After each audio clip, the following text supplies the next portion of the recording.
This is the worst island in the world. No one can survive here for more than a week. And this time, a naked man and woman are going to take on the challenge of surviving here for a full 21 days. The speedboat cut through the waves and arrived at the Maldives archipelago in the Indian Ocean, 64 kilometers from the equator. Although many people's impression of this place is that of a holiday resort, in fact, many remote islands here are human no-go zones. The tropical climate brings temperatures as high as 48 or 49 degrees Celsius, along with super strong storms that can last for weeks when they hit. Coupled with the various dangerous creatures in the coral reefs in the offshore area, it's almost a forbidden land for humans. And today, a man named Jonathan and a woman named Allison are going to challenge this place. Jonathan used to be a reconnaissance scout and sniper in the Marine Corps. He loves fitness and has participated in triathlons. He is full of confidence for this challenge. As for Allison, she is a survival expert who loves surfing. This is a girl who has been traveling around the world since she was young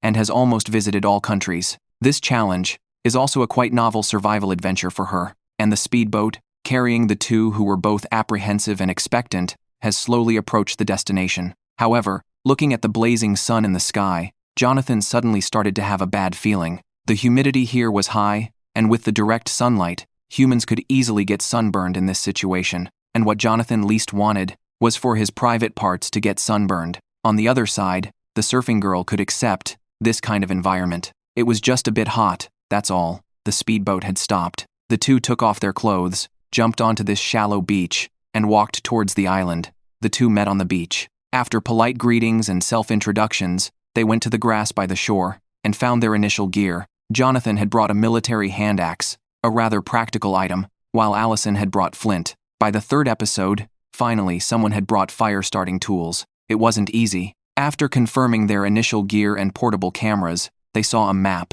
It not only roughly showed the surrounding environment, but also marked the final exit for them. The two were currently on a small triangular island, and 1.6 kilometers across from it was a larger, narrow island. The final exit was located at the shallow beach of the narrow island.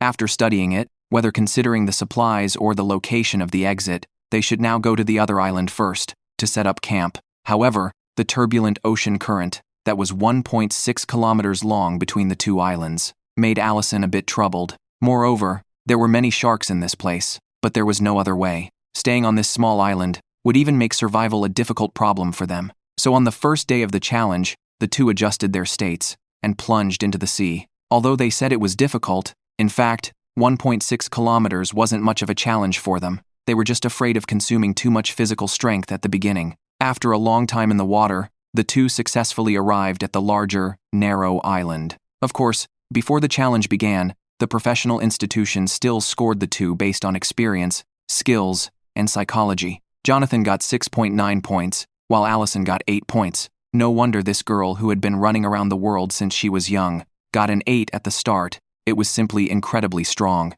However, compared to Allison, who was good at adapting to various environments, Jonathan's situation wasn't so good. Before the first day was half over, he, who had just landed on the large island, was already red and purple all over. This was a sign of severe sunburn. Under such high temperatures and direct sunlight, the consequences of being severely sunburned at the beginning, the consequences were extremely terrible. Jonathan also noticed the condition of his body and urgently looked for a place to shelter from the sunlight. Then, in the shade of a coconut grove, Jonathan began to build their shelter. Allison, on the other hand, started using various plants to weave hats and utensils. However, it wasn't long before the after effects of Jonathan's severe sunburn kicked in. This degree of sunburn was extremely torturous. Almost no one could endure that kind of pain. This man, who was red and purple all over, was almost unable to move. The gradually spreading intense pain all over his body forced him to lie down on the spot. Jonathan now realized that he had completely underestimated the tropical sun,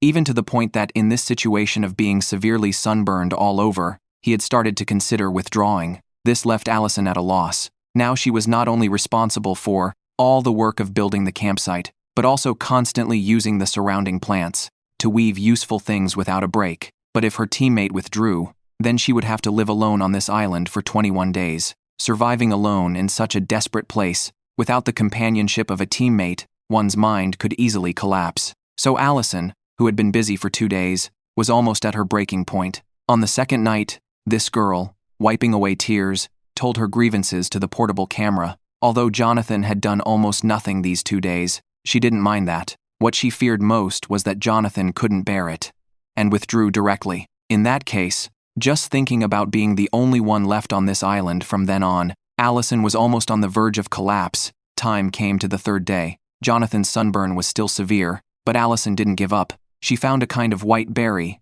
crushed it into juice, and applied it to Jonathan's body. This was a method for treating sunburn that she had learned from tropical people. However, even if Jonathan didn't withdraw at the moment, the intense pain all over his body also prevented him from doing anything. Everything fell on Allison's shoulders. It had been 3 days. It was difficult to find fresh water on this island, so she now needed to go find some coconuts to rehydrate the two of them. Moreover, during her circumnavigation of the island, Allison saw garbage washed up by the waves. For her, who was stark naked, rummaging through this ocean current-borne garbage might well lead to a pleasant surprise. Soon, Allison found a skirt full of tribal charm. After happily putting it on, she continued to search for coconuts. However, after Allison, having gone through great hardships, returned with the coconuts, she was questioned by Jonathan. Finding only this little amount of coconuts in such a long time, in his view, what they needed most now was fresh water. So, while unceremoniously drinking the coconut juice,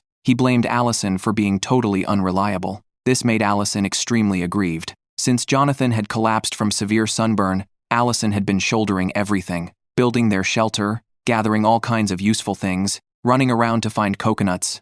She hadn't stopped for a moment. In the end, her teammate had such an attitude, which almost completely shattered Allison's mindset. However, Allison was mentally strong and didn't take much of a hit. Time slowly came to the 5th day. Jonathan was still lying down every day, watching the busy Allison, and couldn't help but wonder if the production team had done it on purpose. Seeing that there was an 8-point tough person in this team, they directly arranged a teammate who couldn't move. By the 6th day, they were facing an unprecedented crisis, and Allison, who had taken on everything, also collapsed. Severe dysmenorrhea made her unable to move anymore. This time, Jonathan, who had been lying down for 5 days, had to get up. Although his body was still in pain, at least he could move around now. So Jonathan directly grabbed his military axe and rushed into the forest. He was going to dig for fresh water. They couldn't keep drinking coconut juice. After relying on coconuts to replenish water for several days, their bodies could no longer bear it. Arriving in the forest, Jonathan chose a spot and started digging right away.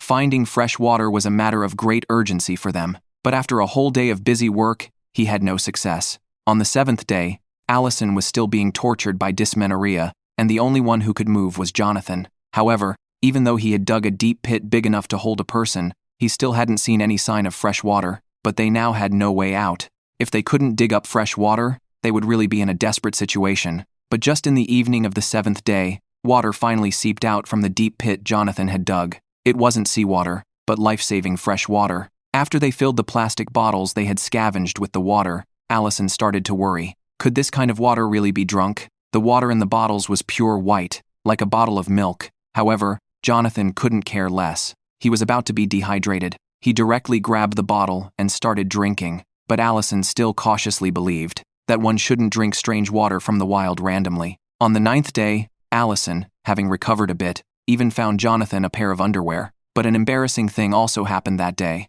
Jonathan had diarrhea, and Allison stepped on his excrement. This left Allison quite speechless. Anyone with a bit of wilderness survival experience knew that one shouldn't excrete near the campsite, and he hadn't even buried it. Although Jonathan readily admitted his mistake, this also made Allison doubt his reliability. The two were increasingly not acting like a team. Disagreements even led them to quarrel, and Jonathan also made it clear that he wasn't actually a survival expert. He had just received survival training in the military. In terms of the philosophy of surviving in the wild, the two could hardly communicate. Time came to the 13th day. The two, whose relationship had hit rock bottom, had to scurry around for protein. Relying on coconuts and edible plants, they had managed to hold on for nearly 2 weeks. But now, if they didn't find a way to ingest protein, they absolutely wouldn't be able to make it to the last day. However, this place wasn't just a no-go zone for humans. Even the marine life around it was pitifully scarce. But fortunately, Allison saw a lost eel in the shallow waters.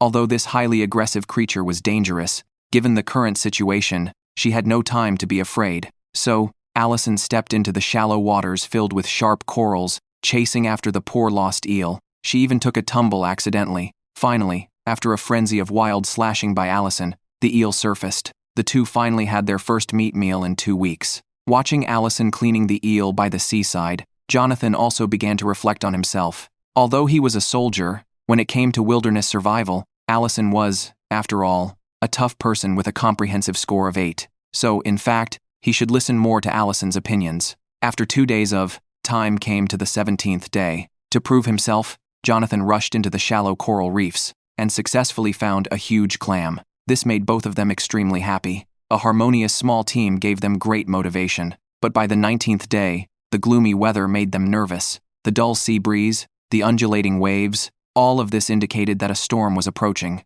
In the face of such a natural force, the two of them were tiny and fragile. By the afternoon, the storm was visibly approaching. The two could only huddle in their shelter. Now, they were hungry and cold, but there were only 2 days left until the end. They had to find a way to hold on. With little physical strength left, they could only snuggle up in the shelter to keep each other warm. After all, Allison had just finished her menstrual period, and her already not-so-strong constitution had given out. They could only stay in the small shed, waiting for the storm to pass. And by night, accompanied by wild raindrops, the Maldives welcomed the worst storm it had seen in several years. The howling hurricane even reached speeds of 112 kilometers per hour. At dawn on the 20th day, the two huddled in their small shelter, not daring to move. What Allison was most worried about now was whether their small shed would be blown away. The storm raged for a whole day and 2 nights. When the 21st day came, the sun rose. On the small, messy island, the small shed still stood.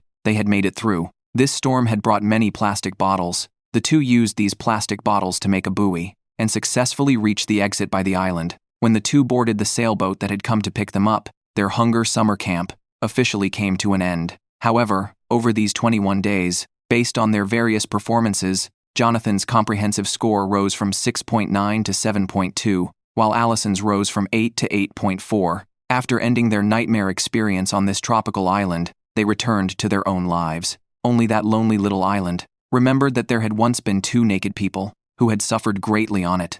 Here is Costa Rica in Central America, a place characterized by mountainous terrain and numerous rivers. The extremely high precipitation and suitable climate have given rise to continuous tropical rainforests here. Meanwhile, Costa Rica is also the place with the largest number of species in the world, and it is most famous for its snakes. In the vast jungles, more than 130 species of snakes live, and it is also home to the most feared snake in the world, the fer de lance. When the film crew conducted on-site investigations, as soon as the program team arrived, they were attacked by a fer de lance. Although the treatment was timely, it also illustrated from the side the challenging nature of this forest. However, this could not stop the footsteps of survival enthusiasts from conquering it. Today's challengers have set off. The man is named Shane, an experienced survival enthusiast, with a comprehensive score of 7.6, a quite reliable uncle. The other woman is named Kim, an instructor at a survival school. She wants to prove and practice the survival skills she teaches,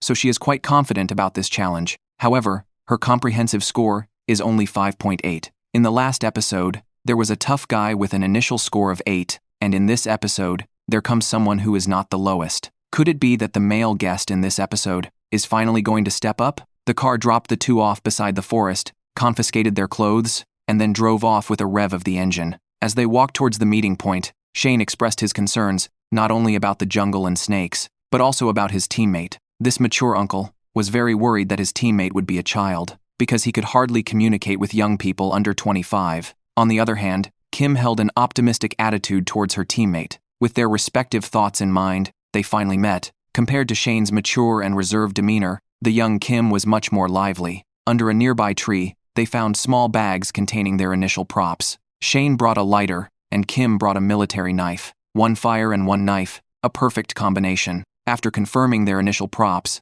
the two began to look at the map. Starting from the starting point, they had to cross a jungle, and then find a place to camp beside a stream, surviving while moving downstream. The exit was located beside a waterfall downstream of the river. After reading the survival tasks, the two discussed for a while, first identified the direction, and then set off with Kim. They couldn't rest in the woods, so on the first day, they had to reach the river and set up camp. However, walking barefoot in this jungle was no easy task. You never knew what was lurking in the pile of dead leaves underfoot, so the two proceeded cautiously, not moving very fast. Along the way, Shane tried to strike up a conversation with Kim to learn more about his teammate. Unfortunately, after some awkward chatting, the thing Shane worried most happened. Kim was a typical 5-year-old, indifferent to others' affairs. Shane had asked her quite a few questions, but Kim showed no interest in getting to know Shane, thinking that such probing was impolite. Next, the two would have to survive together in this jungle for more than half a month. In a dangerous, primeval forest,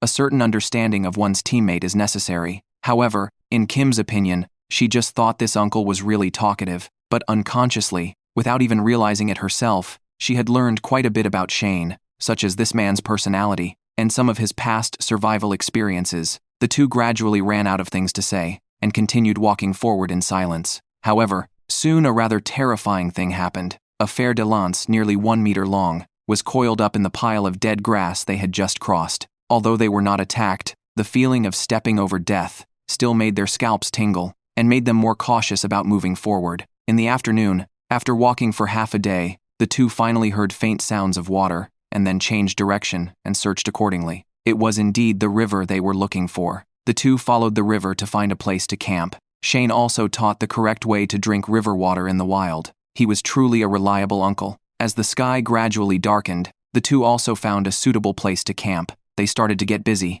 determined to build this small shelter before dark. With a knife and fire, everything went smoothly for them. However, when they woke up after a sleep, the situation took a sharp turn for the worse. Starting from the second day, it began to rain in the forest. This not only meant that their activities were restricted, but also that they would lose fire. In the wild, a drop in body temperature could be fatal. The makeshift shelter they had built yesterday had already started to leak. They had to ensure they had a dry shelter, so they got busy again, cutting down trees and searching for leaves in the heavy rain to make their shelter more sturdy. But under the torrential rain, everything was wet, and they couldn't find much firewood. By night, both of their body temperatures had dropped significantly, which made Kim quite uncomfortable. However, on the third day, the heavy rain still hadn't stopped. The two shivered in their shelter, hoping they could adapt as soon as possible. On the third night, they had run out of dry firewood. Kim even stayed up all night to protect the fire, but by the fourth day, the fire still went out. Living in such wet conditions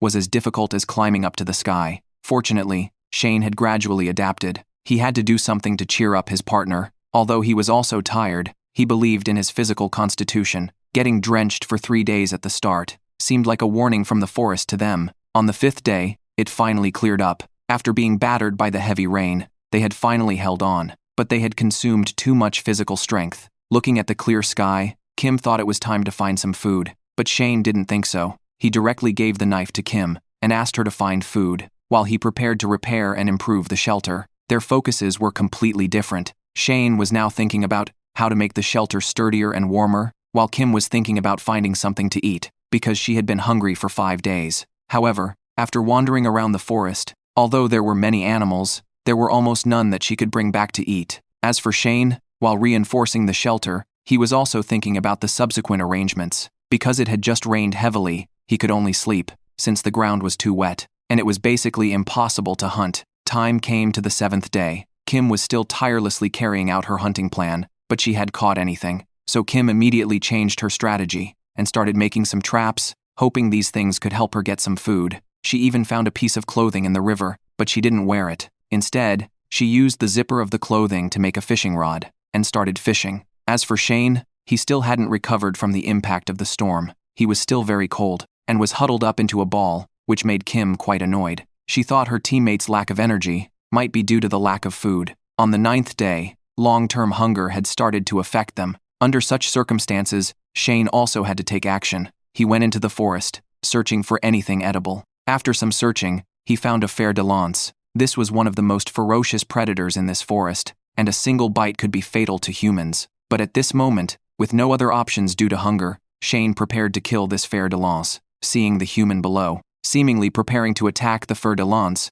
the monkeys in the trees were stunned, but in the end, the reliable uncle was still reliable. With a quick stick strike and a knife slash, this snake that struck fear into people's hearts became a corpse. Seeing her partner bring back a snake, Kim was also quite happy, but her next words left the newcomer dumbfounded. After going through so much trouble to catch a fierce, venomous snake, this woman's first reaction was actually that the snake was too small. Although unhappy, since they at least had meat to eat, Shane didn't dwell on it too much. The two enjoyed this rare meat meal by the fire, feeling satisfied. On the 13th day, Shane's grievances were growing. He had tried every way to please this young teammate, but it was really difficult. So, he could only choose to spend a long time outside looking for food. After a long trek, he actually saw a wild boar. However, during the chase, he slipped and fell off the riverbank. Although he didn't fall directly into the river, falling from such a height still scared Shane out of his wits. If he hadn't stopped in time, falling onto the dry riverbed might have been fatal.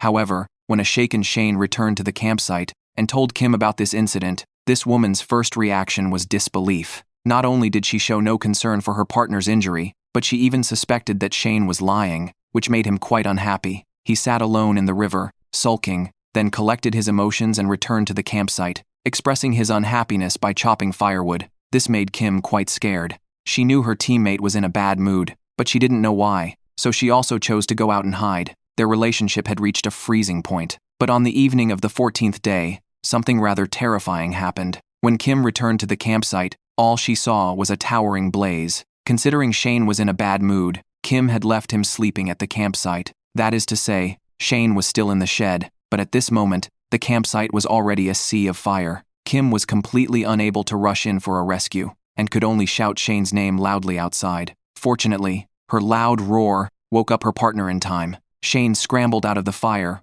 rolling and crawling. The two let out sobbing sounds as they looked at the burning campsite. The next morning, their small wooden shed had been burned to the ground. The reason was that while Shane was sleeping, the roof had collapsed and been ignited by the fire. It was truly a nightmare of a night. Shane had almost lost his life in the fire. This incident left both of them in a heavy mood. Not only Shane, who had narrowly escaped death, but also Kim, who was on the verge of breaking down. Having a teammate almost die right in front of her was something no one could easily come to terms with. Not to mention, there was still an uncertain period of life and death ahead. The two silently rebuilt their shelter. At this point, they had little to say to each other, so Kim could only run to the riverside to bask in the sun alone. Both of them were on the verge of giving up, but unexpectedly, Kim, who was sunbathing by the river, actually saw a turtle. This was prey with absolutely no safety risks, so she immediately lunged at it. Food always affects people's moods. Seeing her teammate bring back meat, even Shane got moving.